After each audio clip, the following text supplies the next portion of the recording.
పెళ్లి ఫిక్స్ అయిందా? తెలుగు మ్యాట్రిమోనీకి థ్యాంక్స్ చెప్పాలి. పెళ్ళంటేనే తెలుగు మ్యాట్రిమోనీనే. 26 సంవత్సరాల నమ్మకం, లక్షలాది సంతోషకరమైన వివాహాలు. తెలుగు మ్యాట్రిమోనీని డౌన్లోడ్ చేయండి.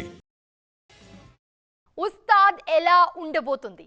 షూట్ అయిపోయాక, డైలాగులు వచ్చేసాక, నిన్న విడుదలైన పాట విన్నాక కూడా ఉస్తాద్ ఎలా ఉండబోతుందో అర్థం కావట్లేదా?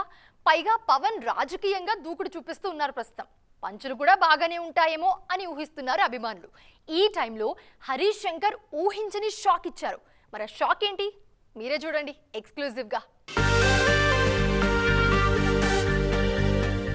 చూస్తున్నారుగా, ఇలాంటి డైలాగులు విన్న తర్వాత సినిమాలో ఇంకే స్థాయిలో పొలిటికల్ పంచులుంటాయో అని అంచనాలు పెరిగిపోయాయి. పైగా ఉస్తాద్ భగత్ సింగ్ పై ముందు నుంచి హైప్ పెరగడానికి main reason Gabbar Singh combination ఒకటైతే, రెండోది అందులో పొలిటికల్ పంచులుంటాయనే నమ్మకం. గాజు పగిలే కొద్దీ పదునెక్కుతుంది.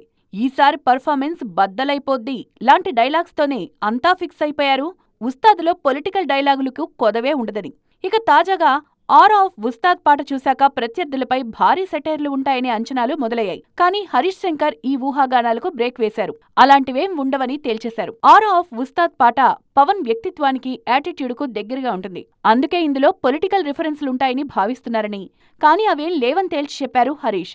సినిమా వేరు, పాలిటిక్స్ వేరని మొదట్నుంచి పవన్ చెప్పారని, ఉస్తాదులో ఏ ఒక్క డైలాగ్ కానీ, సీన్ కానీ ఎవరినీ తప్పుగా చూపించకూడదు, ఎవరినీ కించపరచకూడదని పవన్ ముందే చెప్పారన్నారు. ఉస్తాదులో హీరోని ఎలివేట్ చేసే డైలాగ్స్ తప్ప ఏ ఒక్క వ్యక్తిని గాని, పార్టీని గాని, వర్గాన్ని గాని కించపరిచే డైలాగ్స్ ఉండవన్నారు హరీష్. ఎంటర్టైన్మెంట్కు మాత్రం ఏ లోటు ఉండదన్నారు. పొలిటికల్ పంచులు ఊహించిన వాళ్లకు ఇది నిరాశపరిచే విషయమే అయినా, ప్యూర్ సినిమా లవర్స్కు మాత్రం పండగ చేసుకునే వార్తే.